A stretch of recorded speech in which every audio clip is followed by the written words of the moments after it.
झेंडा काढताना नाही घेतलं मार्गदर्शन, इथं वातावरण दूषित होईल महाराष्ट्राचं म्हणून. त्यावेळेस गाड्या भरू आणून उचकून फेकला. आणि पोलीस साधा एक पोलीस तो टाक, त्याला काय मस्ती चढली. सरकारचं कमी ना आमदारचं काम जास्त करतोय.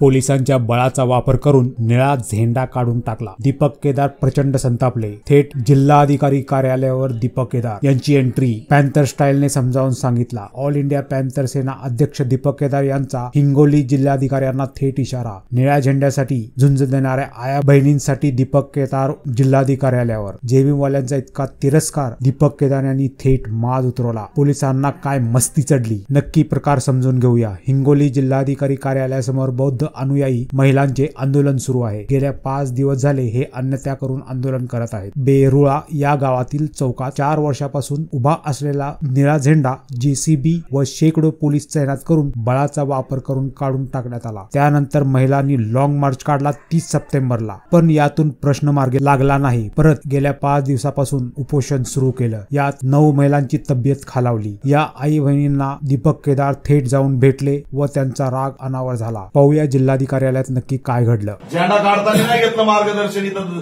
वातावरण दूषित होईल महाराष्ट्राचं म्हणून. त्यावेळेस गाड्या भरू आणून उचकून फेकला. किती दिवस असते आमदार? 5 वर्ष.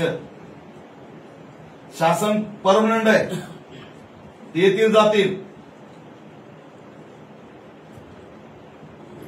योग्य नाही साहेब. राज्यव्यापी मुद्दा होणार आहे आतापासून.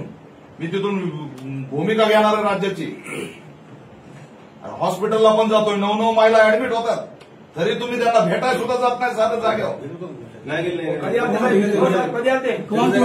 आज वाटली पाहिजे तुम्हाला. भेटून माणूस गेला का नाही सांगायला पाहिजे. का तुमच्यावर जर दबाव असेल तर तसं सांगा. आम्ही सगळे दबाव हे करायला तयार आहे. जेसीबी लावायची, रंग बघून न्याय द्यायचा. भाऊ योजनेला काही लागते. 2 दिवस वेळ मागला. 2 दिवस साहेब वेळ मागितला. 2च की आम्हाला वेळ द्या, आम्ही आमच्या पद्धतीने काढतो. तिथं बौद्ध पौर्णिमेचा कार्यक्रम होता, तरी सुद्धा दयामाया नाही. आणि पोलीस साधा एक पोलीस तो टाक, त्याला काय मस्ती चढली. कुणाच्या बळावर, कोणत्या आमदाराच्या बळावर बोलतो ते एवढा. त्याचे सिनियर त्याला काही बोलत नाही. तो दंगली भडकवायचा प्रयत्न करतो. त्या हिंगोलीमध्ये एक जणांनी कोंबिंग मध्ये माणूस मारला. आज महाराष्ट्र वेटीस धरला गेलाय. त्या टाकला मारायचंय का कुणी? तुमच्याकडे गुपित माहिती येऊन तुम्ही त्याला बोलून जर त्याच्या तुमचा अहवाल तयार करून एसपी कडे देत नसाल तर काय होणार आहे? त्यांचे मतं घ्या, त्याच्याबद्दलचा अहवाल बनवा, पाठवा. हा माणूस सेन्सिटिव्ह आहे, हा टाक. हा सरकारचं कमी ना आमदारचं काम जास्त करतोय. आमच्या माणसाला धमक्या देतो. हिंमत असेल तर लावून दाखवा. आणि हे घाबरतायत आमदाराला. हिताल्या त्या बांगरचा आणि नवगरचे नातेवाईक राहतात. त्या दंगली घडवायच्यात का त्यांना? काही दुसरा हेतू नाही तिथं. आजपर्यंत कुठेही त्या गावामध्ये जातीवाद नाही, काही संबंध नाही. शांत गाव. कुणाचं तिथं डिस्टर्ब नाही. प्रतिबंध लावला एसडीएमने लगेच तिथं. एवढं काय म्हणजे हे झालंय महाराष्ट्रात.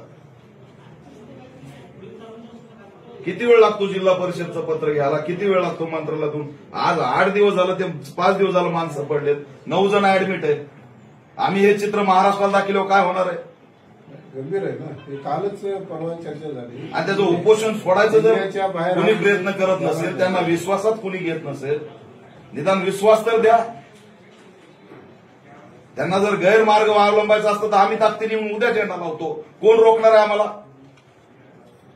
पण त्यांना वाटतं कायदेशीर व्हावं, ते कायमस्वरूपी व्हावं, सामाजिक सलोखा राहावा. ही त्यांची भावना असणं चुकीचं आहे का?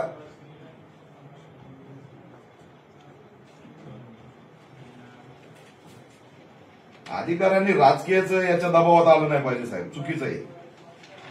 आज 3 महिने झालं त्या आया बहिणीला पोलिसांनी धक्काबुक्की केली. जेसीबीनी सगळे झेंडे पाडले. नक्षलवादी आहेत का आतंकवादी आहेत? विश्वासात घेऊन सुद्धा त्या पद्धतीने हे करता आलं असतं. ही अटॅकिंग का इथं वातावरण दूषित कुणाला करायचंय? निवडणुकीच्या अनुषंगाने आमच्या दंगली पाडवायच्यात का? दरवेळेस मतासाठी आमचाच वापर होणार आहे का? हे दिसतंय साहेब फुलं फुलं. चिमूटभर 5-25 लोक जयंतीच्या दिवशी वंदना घेतात, खीर दान करतात आणि त्यांच्यावर अटॅक होतोय. निदान ते 2 दिवस सणाचे तरी जाऊ द्यायचे.